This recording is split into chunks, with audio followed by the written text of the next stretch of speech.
Assalamualaikum warahmatullahi wabarakatuh. Waalaikumsalam warahmatullahi wabarakatuh. Alhamdulillahi rabbil alamin wa bihi nasta'in ala umuri dunya waddin. Wassalatu wassalamu ala asyrafil anbiya wal mursalin sayyidina wa maulana Muhammadin sallallahu alaihi wa ala alihi wa sahbihi wa man tabi'ahum bi ihsan ila yaumiddin, amma ba'd. Subhanaka la ilma lana illa ma 'allamtana innaka antal alimul hakim. Rabbi shrah li sadri wa yassir li amri wa hlul 'uqdatam min lisani yafqahu qawli. Yassir wa la tu'assir wa tamim bi khair. Al-Fatihah. A'udzubillahi minasyaitonir rajim. Bismillahirrahmanirrahim. Maliki yaumiddin. Iyyaka na'budu wa iyyaka nasta'in. Ihdinas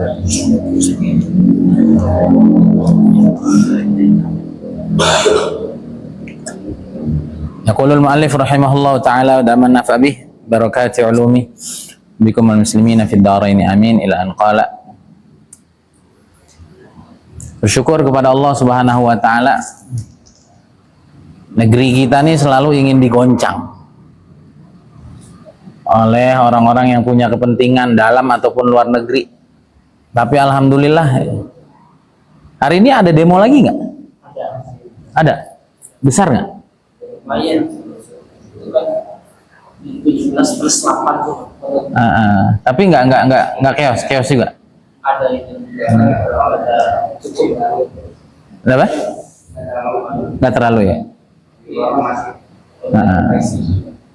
Yang Jakarta. Iya, semoga semakin ngerti gitu bahwa banyak sekali aksi-aksi seperti itu yang ditunggangi. Dan semoga negara kita terus damai. Bahkan dulu yang 212 sampai jutaan orang juga tetap damai. Jangan sampai seperti Timur Tengah ya. Goncang-goncang dikit, revolusi besar-besaran, ujungnya negaranya nggak bisa maju sampai sekarang. Tapi saya yakin dari banyak pengamat, baik itu yang ahli ruhaninya, ahli peradabannya dan lain sebagainya, itu semua menunjukkan bahwa mereka berharap bahwa 20-30 tahun ke depan itu gilirannya Indonesia untuk bangkit memimpin dunia, ya. Masa memimpin dunia kondisinya seperti ini? Ya sama, dulu Mekah juga nggak kelihatan kan sebelum datang Nabi. Tapi kalau kita lihat di mana-mana daerah, khususnya di Arab ya, itu semangat orang mengkaji Islam itu semakin lemah. Tapi di negara kita, artisnya hijrah, ya, masyarakatnya masih senang ngaji, masih mendengar para ulama. Kita berharap itu semua menjadi ciri-ciri kebangkitan, dan saya kira semuanya bergerak, tabliknya bergerak, persisnya bergerak, Muhammadiyahnya, NU-nya, bahkan komunitas-komunitas muslim semakin bermunculan. Suatu saat insya Allah Imam Mahdi datang, insya Allah yang paling banyak berperan nanti adalah umat Islam Indonesia, dan semoga termasuk kita, amin ya rabbal. Nah, bismillahirrahmanirrahim, kita lanjutkan. Tsumma ishtaghil bil wirdi la tatakallaman mustaqbilan wa muraqiban wa muhallila bi tariqatin ma'hudatin li masyayikhin litara biha naran wa nuran hasila fayudhi'u wajhul qalbi bin nuril jali wa yasiru madmumut taba'i zaila. Sibuklah dengan zikir rutin. Wirid itu apa? Zikir, amalan rutin, itu namanya apa? Wirid. Ya. Akeh wirid, akeh duit, kata orang Jawa. Ini beneran nih. Maka kiai-kiai Jawa tuh demen wirid itu. Makanya duitnya pada banyak. Termasuk guru-guru kita di Temboro. Itu amalannya apa? Wah, itu sekelas Gus Yusuf Al-Bakir, putranya Syekh Uzair aja yang saya tahu. Zikir kalimat tauhidnya itu sehari itu 98.000. Karena itu ngikutin ayahnya. Kalau Kiai Uzairon tuh udah setiap keluar nafas, masuk keluar itu udah Allah Allah Allah Allah aja. Karena dari kecil dilatih untuk thariqat. Ya, kalau kita kan paling 100, ya, 1000 ya. Kadang-kadang juga bolong sekian hari kan gitu. Nah, orang-orang bersih itu mereka wiridnya itu kuat. Kata para ulama, man laisa lahu wirdun fahuwa kirdun. Man laisa lahu wirid fahuwa kirid, katanya begitu. Siapa yang nggak punya amalan yang istiqomah, maka dia itu seperti mangki. Berarti hidupnya di dunia ini main-main aja. Di dunia suruh ibadah, ternyata nggak ada ibadah yang istiqomah. Ternyata nggak ada amalan zikir yang dia istiqomahkan. Maka kata para ulama, itu tidak ubahnya seperti mangki. Kenapa? Kerjaannya main. Maka kata beliau, selepas sholat subuh, sibuklah dengan bacaan-bacaan rutin yang kamu baca. La tatakallaman, jangan ngobrol. Termasuk makruh, termasuk tidak disukai, yaitu berbicara selain urusan agama selepas maghrib dan selepas subuh. Itu kalau di Tarim itu, di kampungnya Habaib, di tempatnya Habib Umar dan Habaib lainnya, itu maghrib itu aib sekali orang ngobrol. 2021 saya ke sana, nggak ada orang ngobrol pada maghrib itu, semua megang Quran, semua toko-toko tutup. Kenapa? Karena mabainal isya'ain, di antara dua waktu isya ini adalah waktul awabin, waktu orang-orang yang dekat sama Allah itu mendekat. Maka makruh bicara dunia di waktu itu, termasuk ba'da subuh sampai isyraq, sampai matahari terbit seukuran satu tombak. Jangan ngobrol, jangan bicara hal-hal yang tidak penting, termasuk tidur. Nah, ini juga ailulah namanya. Sayyidina Abdullah bin Mas'ud melarang anaknya untuk tidur pada subuh, lalu mengatakan fa innaha ailulah, ini tidur yang bikin miskin. Ya, maka diantara sebab sekarang banyak asatid, banyak santri miskin mungkin itu, karena yang paling banyak tidur habis subuh itu siapa? Santri-santri di pondok. Maka santri-santri saya tegasin betul, nggak boleh tidur pada subuh itu. Tapi di banyak pondok, wah, tidurnya jengking-jengking itu, ya, badan nih, pala di bawah itu, kaki dibuat bantal. Nggak ada yang pernah lihat ya? Kaki. Kalau santri jagoan pak, ya, tidur duduknya tuh, waduh, inovatif, variatif, beneran. Nah itu jangan dilakukan, karena di waktu itu malaikat membagi rezeki, di waktu itu malaikat doa atau nabi doa untuk keberkahan umat. Nah kita tidur. Makanya kan katanya gitu, jangan tidur, ntar rezekinya dipatok ayam. Nah ini ada ininya, itu namanya tidur ailulah. Nah, tidur yang membawa kemelaratan. Intinya di waktu itu kita sibuk dengan zikir-zikir, dengan sholawat. Kalau di jamaah tablik ada zikir pagi petang. Nah, walaupun agak semakin jarang sekarang kita lihat ya. Kalau dulu kayaknya karkun tuh habis asar, habis subuh tuh udah. Nah ini sebenarnya amal-amal ini yang ingin kita hidupkan kembali. Nah, mustakbilan dalam keadaan menghadap kiblat. Dalam keadaan menghadap kiblat. Berarti jangan nyender kan gitu.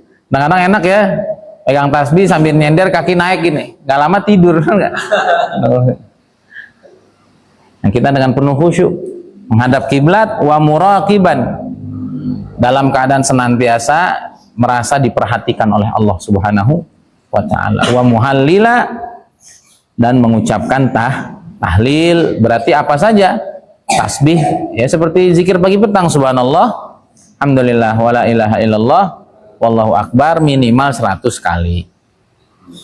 Nanti bagus ditambah istighfar, bagus ditambah sholawat, bagus ditambah la haula wala quwata illa billah.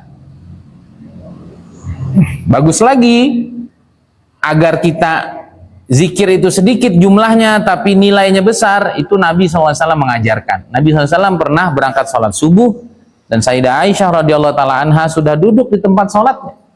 Nabi SAW balik dari masjid, selepas waktu isyraq, Nabi pulang ke rumah, Sayyidah Aisyah masih di situ, atau istrinya yang lain. Kemudian ditanya, apa yang kau lakukan? Aku bertasbih, bertahmid, bertakbir, bertahlil kepada Allah. Nabi SAW tanya, dari tadi, dari saya berangkat sholat terus kamu zikir? Iya, dari tadi sampai engkau pulang saya masih melakukan itu. Kata Nabi SAW, kalaulah ketika kamu tadi ketika kamu duduk di tempat sholatmu dan kamu mengucapkan zikir ini, subhanallah wa bihamdihi subhanallahil azim, adada khalqihi wa ridha nafsihi wa zinata arsyihi wa midada kalimatih. Kata Nabi SAW, kalau kamu baca 3 kali, maka itu lebih baik daripada semua yang kamu baca tadi, dari sejak aku keluar dan aku kembali pulang. Gitu ya, hafal nggak? Dan itu akhirnya oleh para ulama itu dikiaskan gitu, bukan hanya subhanallah bihamdi subhanallahil azim aja. Kita baca subhanallah gitu, subhanallah. Kalau saya ditarim dulu sama Habib Umar, ada khalqihi, subhanallah adada ma khalaqa fis sama, subhanallah adada ma khalaqa fil ard, subhanallah adada ma baina dzalik, subhanallah adada ma huwa khaliq. Begitu. Ini bedanya orang ngaji sama enggak. Orang ngaji itu kelihatannya santai tapi pahalanya banyak. Tapi kalau orang nggak ngaji kelihatannya repot, ternyata pahalanya sedikit. Emang ada begitu Ustaz? Ada. Kita lihat aja orang-orang sukses itu, kadang-kadang dia orang lagi kerja dia tidur, dia ngopi di rumah. Kenapa? Apa yang kerja? Yang kerja kecerdasannya. Nah, kayak Ustaz Abu Sauki itu saya tahu, itu kalau kita mau nyari beliau di masjid Baitus Salam tuh ada terus. Kenapa beliau bisa santai? Karena ilmunya main, ilmu bisnisnya main. Nah begitu juga orang yang ngerti tentang ilmu-ilmu akhirat, bagaimana yang sedikit jadi banyak, sebagaimana Nabi SAW ajarkan tadi, kalaulah aku keluar dari rumah dan aku kembali lagi, kamu baca 3 kali ini, maka ini lebih baik daripada apa yang kamu baca. Oke. Apa tadi saat itunya? Adada khalqihi. Mungkin bisa juga pakai bahasa Indonesia ya. Nanti saya artikan. Yang ngerti bahasa Arab silakan dihafal. Wa ridha nafsihi wa zinata arsyihi wa midada kalimatih. Maha suci Allah sebanyak makhluknya. Banyak nggak? Ya udah, kita ngucapnya sekali tapi dikali sejumlah makhluknya. Kalau makhluknya manusia aja 8M kurang lebih. Sekali subhanallah kali 8M, kan enak tuh. Wa ridha nafsi, sampai Allah ridha sama kita. Berapa kali kita zikir sampai Allah ridha? Nggak tahu. Wa zinata arsyih, dan seberat arasnya. Wa midada kalimati, dan sepanjang kalimat-kalimatnya, dan sepanjang nikmat-nikmatnya. Ini Nabi SAW yang ngajarin. Di Muntakhab juga ada. Nah itu kalau Habib Umar tadi, subhanallah adada ma khalaqa fis sama, maha suci Allah sebanyak makhluk yang ada di langit. Subhanallah ada nama khalaqa fil ard, maha suci Allah subhanallah sebanyak makhluk di bumi. Subhanallah makhluk antara langit dan bumi. Subhanallah sebanyak yang dia ciptakan. Karena kan ada yang nggak ada di langit, nggak ada yang di bumi. Terserah di mana tempatnya, senilai itu, sebanyak itu aku bertasbih. Bisa dipahami Bapak-Bapak? Nah ini makanya solawat-solawat kita tuh begitu. Tapi sama teman-teman kita, teman-teman Salafi, teman Wahabi malah dibid'ahkan. Loh, itu tuh ajarannya dari Nabi. Apa itu? Sholawat yang jumlahnya sedikit, tapi kalinya banyak. Contoh sholawat apa? Sholawat nariyah. Sholli sholatan kamilah. Ya Allah, aku bersolawat dengan sholawat yang sempurna. Kan enak, Allah yang lebih tahu. Kamilah wasallim salaman taman, dan berikan keselamatan kepada Nabi, kesejahteraan yang sempurna juga. Salawat yang bagaimana? Tanhallu bihil uqad, yang dengan salawat itu lepaskan masalah-masalah kita. Tanfariju bihil kurab, segala kesulitan menjadi lega.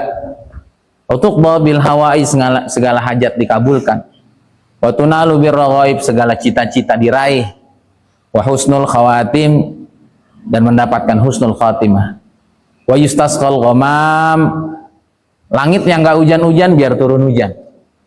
Biwajhil karim wa ala alihi wa sahbihi fi kulli lamhatin wa nafasin bi adadi kulli ma'lumillah.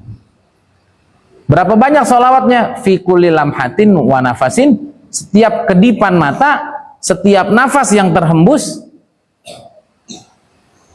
Berarti apa? Fi kulli lamhatin wa nafasin? Iya. Ada di kulli ma'lumillah, sebanyak apapun yang engkau tahu. Jadi tiap detik sejumlah apa yang Allah tahu. Allah tahu banyak. per detik Allah kalikan segitu. Nah, begitulah cara para ulama agar satu amal nilainya menjadi besar. Nah, itu juga yang dilakukan sama teman-teman tabligh kan. Orangnya satu, tapi karena tashkilannya banyak, yang diajak bayarnya banyak, dia nggak perlu capek-capek, dia lagi tidur amalnya masuk. Nah, itu namanya apa? Namanya multi level. Namanya apa? Multi level. Nah, ini juga di amalan juga ada demikian. Maka itulah pentingnya kita ngaji. Nah, itu bisa kita nanti, ya Allah, aku bertasbih kepadamu ya Allah sebanyak makhluk di langit. Aku bertasbih kepadamu sebanyak makhluk di bumi. Sebanyak makhluk antara keduanya, sebanyak makhluk yang kau ciptakan. Nah, itu kita bisa pakai bahasa Indonesia juga. Diamalkan insya Allah. Itu 3 kali kita ucapkan gitu, subhanallah, sumpama sebanyak yang di langit, sebanyak yang di bumi. Alhamdulillah, sebanyak yang di langit, sebanyak yang di bumi. La ilaha illallah, sebanyak yang di langit, sebanyak yang di bumi. Allahu Akbar. Maka nanti sebanyak itulah nanti pahala yang Allah SWT tuliskan. Sebagaimana tadi ucapan Nabi, kalaulah kamu baca ini 3 kali, maka sebanyak yang kamu baca sejak aku keluar dan kembali lagi ke rumah, maka ini lebih baik. Ini lebih baik. Nah, bi tariqatin ma'hudatin li masyayikhin, dengan thariqah yang dikenal oleh para masyayikh. Nah, sebaliknya kita zikir juga punya guru. Kira-kira kita belajar baca kitab nggak ada gurunya, aneh nggak? Aneh. Dakwah ada gurunya? Ada. Ngaji ada gurunya? Ada. Belajar bahasa Inggris? Semua. Nah, nggak ada ceritanya orang tua otodidak, itu nggak ada. Ya, sehebat-hebat orang otodidak pasti kalah dengan orang yang memiliki pelatih. Ya, sehingga Indonesia bisa hadir di kancah-kancah internasional, bahkan hampir masuk Piala Dunia. Ini belum lagi ya, playoff-nya belum lagi ya, kita, negara kita. Itu kenapa itu? Karena pelatihnya hebat. Karena pelatihnya hebat. Semua orang-orang hebat pasti punya guru, punya pelatih hebat. Nah, termasuk urusan zikir, kita harus punya guru. Ini disebut dengan thariqah yang sudah dikenal, 5 syayikhin.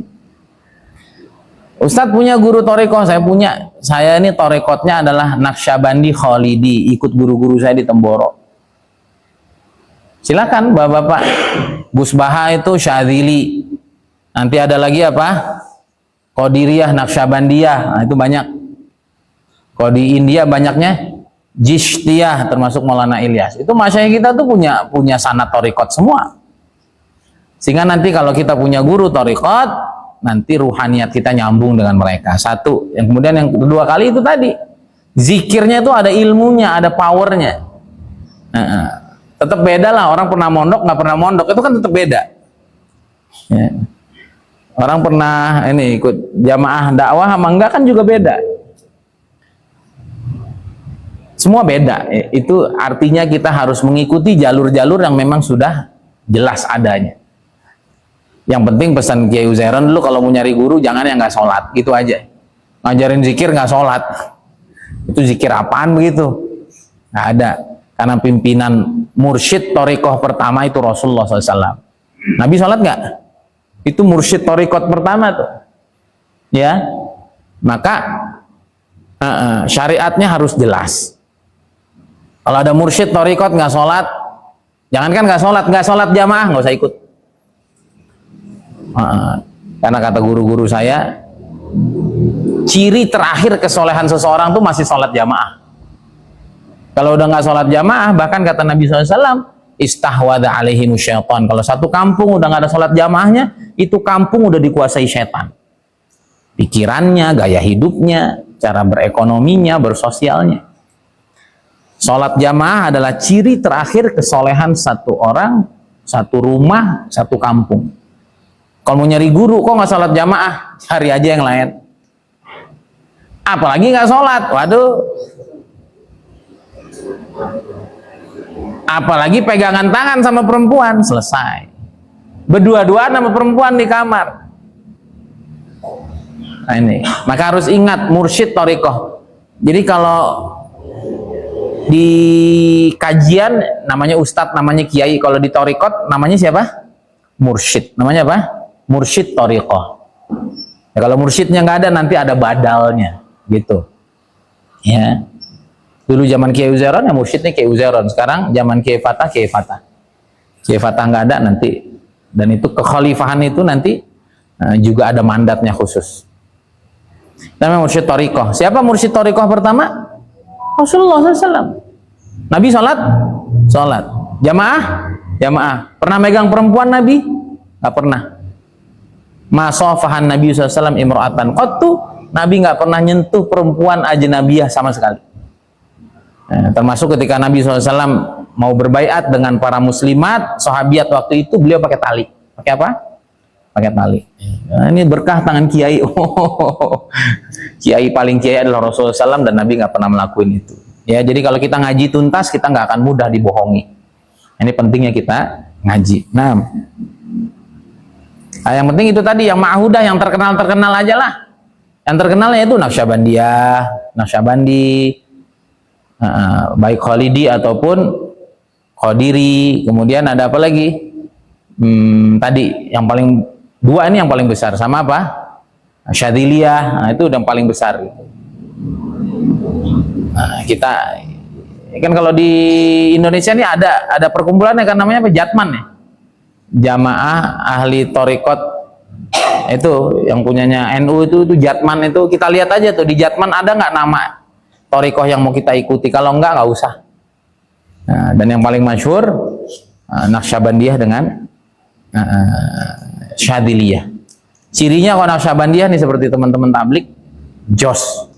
Naqsyabandi itu apa? Jos. Amalannya itu yang berat-berat. Itu Naqsyabandi. Maka di Temboro tuh amalan 5.000, 10.000 itu biasa. Hataman Quran itu sehari itu biasa.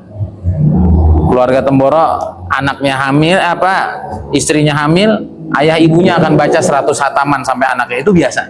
Itu cirinya Naqsyabandi. Termasuk Maulana Ilyas juga Naqsyabandi. Maka dakwahnya gaya susah, gaya mujahadah. Ada nggak yang gaya beragamanya nyantai? Ada. Itu namanya Syadzili. Itu cirinya Gus Baha tuh. Teman-teman NU tuh banyaknya Syadzili. Makanya jangan heran kalau teman-teman NU santai. Karena memang ke atasnya orang santai. Tapi sampai ke Allah, jangan main-main. Tapi sampai ke Allah. Itu makanya kita perlu ngaji. Karena guru Thariqatnya namanya Abul Hasan Syadzili. Bahasa beliau, saya memakan yang kenyang, tidur yang nyenyak, biar alhamdulillahnya dari dalam hati. Kalau Naqsyabandi nggak gitu. Baudin Naqsyabandi nggak begitu. Kalau nafsu ini tidak dikekang, mau kapan sampai ke Allah. Nah gitu. Dan dua-duanya ada contohnya semua. Ada nggak sahabat yang jos gitu? Ada sahabat yang keren, sahabat yang nyantai, tukang lawak, ada. Semuanya sampai ke Allah. Itulah Thariqat. Maka kita sibuk saja ngurus diri kita. Yang kita nggak tahu, kita nggak usah ikut komentar. Kok kiai santai gitu? Kok kiai? Karena memang gurunya begitu. Dan dua-duanya ada di zaman Nabi, zaman sahabat, dan semuanya sampai. Yang penting sanatnya nyambung. Insya Allah sampai ke Allah Subhanahu wa Ta'ala. Bapak milih yang santai apa yang semangat? Kalau saya ditakdirkan Allah yang semangat. Saya ditakdirkan Allah yang semangat. Saya udah baiat Thariqat Naqsyabandi. Saya juga dipilih Allah untuk ada di bagiannya jamaah tablik. Itu memang kita jalurnya mujahadah. Kita seperti itu. Kadang-kadang saya pengen juga, ya Allah pengennya yang santai aja terus sampai gitu kan. Tapi itu bukan jiwa kita gitu. Saya juga nggak terlalu suka orang santai gitu. Ya udah, emang saya cocoknya di Naqsyabandi, cocoknya di tablik. Nah, seperti itu ya. Tinggal dinikmati saja, gurunya siapa ikutin. Insya Allah sampai. Yang penting tadi gurunya harus jaga syariat. Dia sholat jamaah, dia menutup aurat, dia tidak melakukan hal-hal yang aneh, tidak melakukan hal-hal yang haram, nyentuh perempuan, berduaan dengan perempuan, itu tidak betul. Nah, litara biha naran wa nuran hasila, supaya engkau mendapatkan kecerahan hidup dan cahaya batin yang akan engkau raih. Kenapa perlu zikir? Ini kata Kiai Uzairon. Orang tuh kalau nggak punya zikir, dulu kan beliau sering nyinggung gitu. Orang dakwah tapi nggak zikir, itu kata beliau seperti mobil seperti mobil tangki. Atau kita rajin bicara tapi kita nggak punya amalan batin antara kita dengan Allah, Itu kata beliau seperti mobil tangki bensin, tangki Pertamina itu, tapi dia sendiri nggak punya bensin. Kira-kira gimana tuh? Powernya sih besar, 15.000 liter, tapi sekedar ngisi 50 liter untuk tangkinya dia enggak. Maka akhirnya yang 15.000 liternya itu jadi nganggur, jadi nggak manfaat. Nah, begitu juga kita dengan Allah Subhanahu wa taala. Kita mesti punya amalan rohani, kita mesti punya zikir khusus, kita mesti punya doa-doa khusus yang kita rutinkan dan kita dawamkan, yang kita ambil ijazah dan sanadnya dari guru-guru kita yang mulia, agar dengan itu hidup kita jadi cerah dan batin kita semakin bersinar. Kalau enggak nanti kelihatannya amalnya sama tapi kok butek aja gitu. Tapi kok nggak nyelesain masalah gitu amal agamanya. Kok hatinya kok makin susah, makin sumpah, melihat orang makin dan seterusnya. Nah, mungkin kurang zikir. Yang zikir itu tadi diambil dengan tarekatnya masyayikh kita yang sudah dikenal. Bisa dipahami ya? Saya lihat. Fayadhi'u wajhul qalbi bin nuril jali, sehingga akhirnya hati kita akan penuh dengan cahaya, wa yasiru madmumut taba'i izaila, dan akhirnya tabiat-tabiat buruk itu karena hati kita bersih dengan zikir tadi itu yang tersambung dengan para masyayikh kita, maka tabiat-tabiat buruk itu, tabiat-tabiat tercela itu akhirnya hilang. Itu diantara fadilahnya apa? Kita punya zikir yang rutin, yang kita ambil secara ijazah dan sanad dari guru-guru kita, pikiran kita jadi cemerlang, kehidupan kita jadi cerah, hati kita semakin bersih, yang efeknya adalah semakin mudah untuk taat, kita punya power yang sangat powerful dari dalam, sehingga kebaikan-kebaikan kita menjadi satu hal yang betul-betul berdampak kepada orang lain, dan akhirnya sifat-sifat buruk di dalam diri kita itu akan Allah Subhanahu wa taala bersihkan. Fatasiru ahlan lil musyahadah allati hiya ni'matun 'uzma fasir muta'ahhila. Dengan kamu memiliki zikir yang rutin yang kamu ambil dari thariqahnya masyayikh, kamu akan menjadi orang ahli musyahadah, orang yang betul-betul menyaksikan kemahahebatan Allah Subhanahu wa taala. Kita akan ma'rifat kepada Allah yang itu adalah nikmat teragung. Maka jadilah engkau ahli zikir. Maka ini yang saya perhatikan. Nggak tahu ya, ahli zikir itu kadang-kadang geraknya itu biasa aja. Kadang-kadang penampakan luarnya itu biasa aja. Itu yang saya perhatikan ya.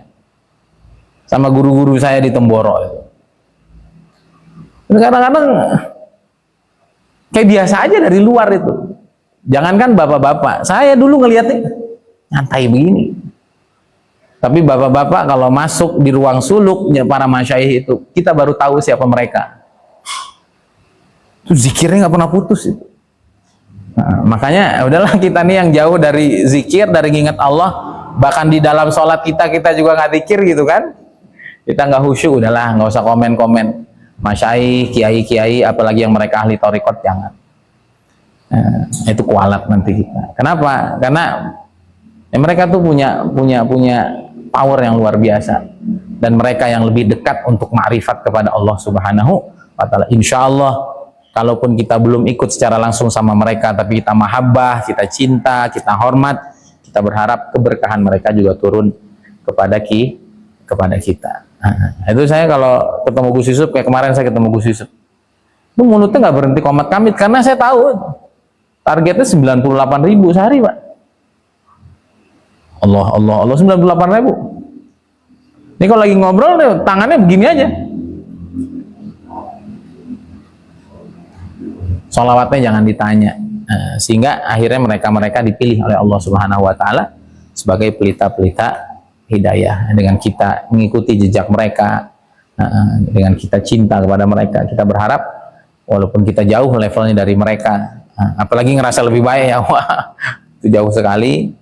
Kita berharap dengan kecintaan dan keberkahan dari mereka, kita bisa juga berada di posisi mereka, kita lebih dekat dengan Allah. Dan di sini disebut, Pak ya, bahwa nikmat musyahadah, nikmat ma'rifat billah, itu memang cara tercepatnya adalah zikir kepada Allah, bukan dengan yang lain. Ya, Karena kita dengan ilmu ngajar begini, riaknya banyak ini, apalagi di shoot begini, benar nggak Pak? Walaupun ada niat dakwah, tapi kalau zikir itu kan kita bainana wa bainallah. Maka zikir itu, apalagi zikir yang sendiri itu yang paling diharapkan. Hubungan kita terbangun kepada Allah. Dan beliau sebut, kalau kamu ahli zikir, maka kamu akan sampai kepada Allah. Kamu akan jadi ahli musyahadah, kamu akan jadi ahli ma'rifah. Maka agak sulit memang orang itu jadi ahli ma'rifat kalau nggak demen zikir. Maka teman-teman dari dakwah kita jalanin lagi tuh zikir pagi petang. Saya juga dari Temboro ada zikir ayat hirzi pagi dan petang, ada istighosah sebelum subuh. Itu semua adalah amalan-amalan yang diijazahkan oleh para masyaikh. Insya Allah dengan itu pikiran kita lebih jernih, hati kita lebih bersih, hidup kita akan lebih terang. Kita berharap kita berada bersama mereka dunia sampai akhirat karena kita mengamalkan amalan yang sama. Sedikit lagi, hatta idza syamsun, sehingga nanti itu zikir sampai kapan? Sampai matahari naik seukuran 1 tombak. Matahari naik sampai seukuran 1 tombak, itu saya baca di dalam satu kitab, itu naiknya 4 derajat. Naiknya berapa? 4 derajat. Per 1 derajat itu 4 menit. Maka kalau mau tahu waktu isyraq kapan, bukan habis bayan subuh ya kalau teman-teman tablik, atau di sini habis ada kajian langsung sholat isyraq, jangan. Kapan sholat isyraq? Lihat waktu terbit tambah 16 menit. Itu yang paling afdal. Ya, itu ulama nggak ikhtilaf. 16. Lihat waktu terbit, sekarang udah ada kan di sini ada terbit, tambahin 16 menit. Sholat li isyraqin wa Qur'anin tala. Habis sudah naik sekitar 16 menit dari waktu terbit, sholat isyraq. Sholat isyraq pahalanya adalah 2 rakaat aja. Sholat isyraq termasuk sholat duha. Dia disebut sebagai duha awal. Pahalanya adalah kajri hajatin wa umratin tamatin tamah, seperti dapat pahala haji dan umroh sempurna. Kalau hari ini Allah belum panggil kita haji umroh, istiqomahin itu. Tanda kita pengen haji dan umrah. Wa Qur'anin tala, wa Qur'anan tala, dan baca Qur'an habis itu. Saya menyaksikan betul amalan ini dari Habib Umar waktu saya di Tarim. Beliau begitu, habis subuh ngajar, isyraq sholat, dan sholatnya baca Qur'an 2 juz 3 juz, baru nemuin tamu. Allahu Akbar. Nah, kita nih berat, kita udah begitu, udah nganter anak, udah mikir bisnis, mikir segala macam. Orang-orang soleh mereka betul-betul hizban fa'aktsara, 1/4 juz atau lebih banyak, bitti'azin, bukan sekedar baca tapi dengan penuh pemahaman, mengambil pelajaran, ma'adabin, tentu dengan adab-adab Quran yang kita tahu, wa huduri qalbin khasyian wa murattila, dengan hati yang khusyuk dan juga dengan bacaan yang tartil. Jadi begitu ya Bapak-bapak sekalian, disimpulkan habis subuh jangan ngobrol, jangan tidur, jangan langsung ke pasar, jangan langsung ngurus bisnis, zikir, ngaji sampai isyraq. Isyraq terbit tambah 16 menit, sholat 2 rakaat seperti haji dan umroh, habis itu baca Quran, baru kita aktivitas. Insya Allah yang seperti ini Allah akan berkahi kita punya hari. Tambah lagi nih Pak, bagus di subuh hari kita sedekah ya, karena di situ ada malaikat yang doain, siapa yang sedekah rezekinya akan ditambah. Semoga bermanfaat dan hari-hari kita semakin sesuai dengan yang dimau oleh Allah dan Rasulnya, sehingga kehidupan kita semakin terbimbing, semakin dekat dan kenal kepadanya. Hadza billahi taufik. Bulan ini bulan Maulid, silakan diperbanyak salawat, tanda kita cinta sama beliau. Subhanakallahumma bihamdika, asyhadu an la ilaha illa anta astaghfiruka wa atubu ilaik. Assalamualaikum warahmatullahi wabarakatuh.